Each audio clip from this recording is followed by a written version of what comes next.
Assalamualaikum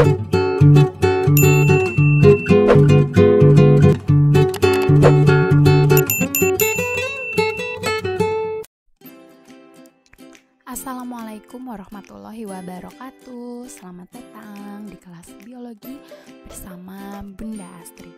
Di video kali ini kita akan melanjutkan pembahasan dari contoh katabolisme yang kedua ya, yaitu fermentasi. Apa sih fermentasi itu? Fermentasi itu merupakan contoh dari katabolisme. Maka fermentasi merupakan proses terjadinya penguraian atau perombakan senyawa organik yang kompleks menjadi sederhana untuk menghasilkan energi. Berdasarkan penggunaan oksigennya, fermentasi itu dibagi dua. Yang pertama ada fermentasi anaerob, yang kedua ada fermentasi aerobik. Nah, apa bedanya? Untuk fermentasi anaerobik itu merupakan proses fermentasi yang dalam prosesnya itu tidak memerlukan oksigen. Sedangkan fermentasi aerob itu merupakan fermentasi yang dalam prosesnya memerlukan oksigen. Nah, apa saja sih contoh dari fermentasi tersebut? Fermentasi anaerob yang akan kita bahas ada dua ya, yaitu fermentasi asam laktat dan fermentasi alkohol. Sedangkan fermentasi aerob yang akan kita bahas yaitu fermentasi asam cuka atau nama lainnya adalah fermentasi asam asetat. Kita bahas yang pertama yaitu fermentasi asam laktat. Nah, fermentasi asam laktat itu tempat terjadinya di sitoplasma atau beberapa juga ada yang bilang di sitosol ya, atau di cairan sel, itu sama saja. Gambarnya seperti ini. Sebenarnya sudah kita bahas ya di video sebelumnya juga.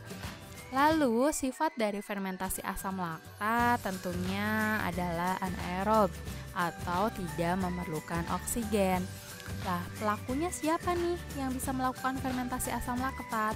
Ternyata tubuh kita ya sebagai manusia juga bisa menghasilkan asam laktat dan juga bakteri Lactobacillus. Kenapa otot manusia? Nah, proses fermentasi asam laktat pada otot manusia itu terjadi ketika kita berolahraga dan kekurangan oksigen, sehingga tubuh menghasilkan energi melalui jalur fermentasi asam laktat. Dihasilkan asam laktat dan ditimbun di otot sehingga akan menimbulkan pegal-pegal usai berolahraga. Kalau bakteri Lactobacillus itu menghasilkan produk asam laktat berupa yogurt atau Yakult yang biasa kalian konsumsi ya. Dan bahannya untuk fermentasi asam laktat juga berupa glukosa. Bagaimana proses dari fermentasi asam laktat? Kalian bisa simak gambar berikut ini. Nah, di sini terlihat ada glukosa yang diubah menjadi 2-asam pirufat. Berarti itu adalah proses glikolisis. Dari glukosa menjadi asam pirufat itu dihasilkan 2 ATP dan 2 NADH. Kemudian asam pirufat itu diubah menjadi asam laktat dengan cara memasukkan hidrogen ke dalamnya. Hidrogennya dari mana? Dari NADH hasil dari glikolisis, sehingga NADH masuk keluar dalam bentuk NAD+ ya. Asam pirufat dan asam laktat sama-sama berkarbon 3, sehingga dalam fermentasi asam laktat ini tidak dihasilkan molekul karbon dioksida. Hasil dari fermentasi asam laktat itu berarti dari satu molekul glukosa yang diproses itu menghasilkan 2 asam pirufat dan 2 asam laktat.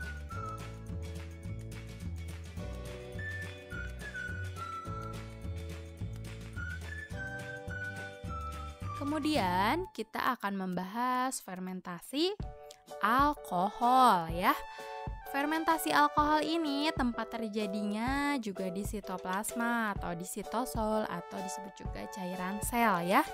Lalu sifatnya dia anaerob Pelakunya dia adalah ragi ya, atau jamur Saccharomyces cerevisiae.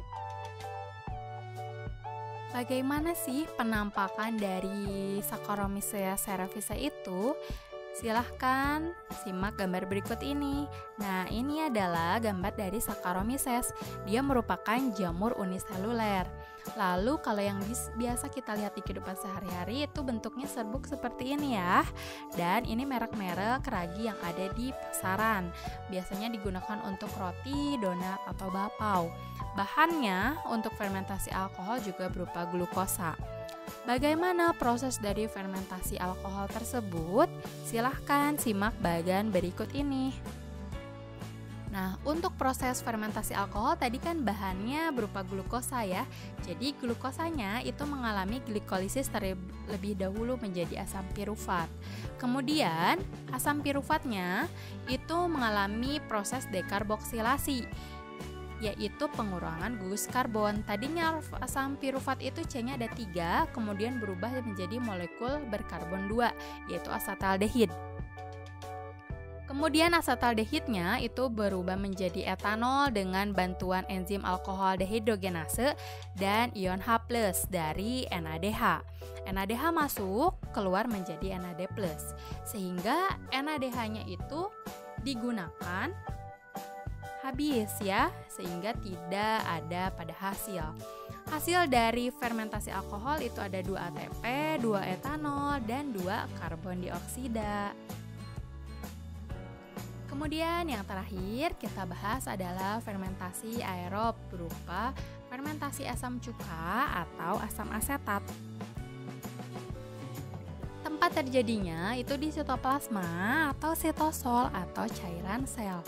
Lalu sifatnya adalah aerob, artinya memerlukan oksigen. Pelakunya siapa? Pelakunya itu bakteri Acetobacter aceti. Nah, bahannya itu berupa glukosa. Oh iya, bagaimana ya gambar dari Acetobacter aceti? Silahkan kalian simak gambar berikut ini. Nah, seperti ini penampakan dari bakteri Acetobacter. Bagaimana proses fermentasi asam cuka atau asam asetat ini? Perhatikan bagian berikut. Di sini ada etil alkohol, padahal bahan utamanya adalah glukosa. Ya, jadi fermentasi asam cuka itu merupakan kelanjutan dari fermentasi alkohol. Jadi glukosa itu diubah dulu jadi asam pirufat melalui glikolisis, kemudian asam pirufat itu dekarboksilasi jadi asataldehid, kemudian berubah jadi alkohol. Dari alkohol ini dia mendapat oksigen dengan bantuan acetic acid bacteria atau Acetobacter aceti itu, si alkoholnya berubah menjadi acetic acid atau asam asetat dan H2O atau air. Nah, H2O ini merupakan ciri-ciri dari aktivitas oksigen ya. Jadi hasilnya itu ada 2 asam asetat, 10 ATP dan H2O. Begitu untuk proses fermentasi yang merupakan bagian dari katabolisme. Terima kasih atas perhatiannya. Wassalamualaikum warahmatullahi wabarakatuh.